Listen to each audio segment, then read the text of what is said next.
হজ্জে ইফরাদ, হজ্জে কিরান, হজ্জে তামাত্তু, এই তিনটা হজ বলতে এগুলোর সামান্য একটু ব্যতিক্রম আছে। যদি আমি আপনাদেরকে একটু সংক্ষেপে বলি, যেমন হজ্জে ইফরাদ যেটাকে বলা হয়, আপনি ইহরাম না পড়ে আপনি মক্কা শরীফের ভিতর মক্কায় যেতে পারবেন, তবে এখানে একটা মিকাত আছে, ওই মিকাতের মধ্যে আপনি ইহরাম পড়বেন। ইহরাম পড়ে মিকাতের ওই জায়গা থেকে আপনি আল্লাহর ঘর খানায়ে কাবা গিয়ে আপনি হজ করতে পারবেন। তবে শুধু উমরা হবে না, কি হবে? শুধু হজ হবে, উমরা হবে না।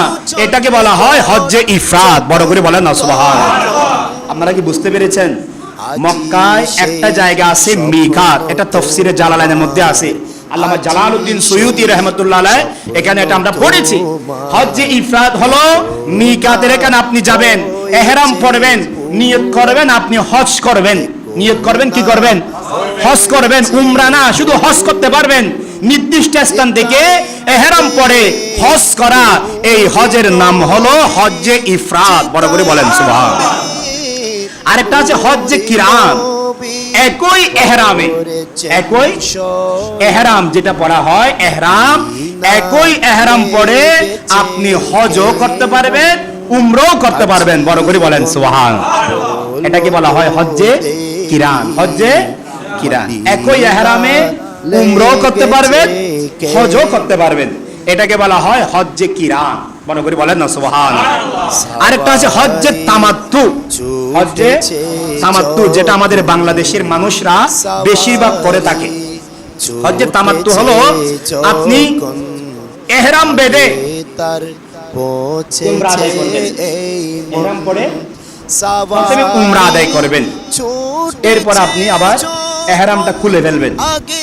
ইহরামটা খুলে আপনি আবার নতুন ইহরাম পরে হজ আদায় করতে পারবেন।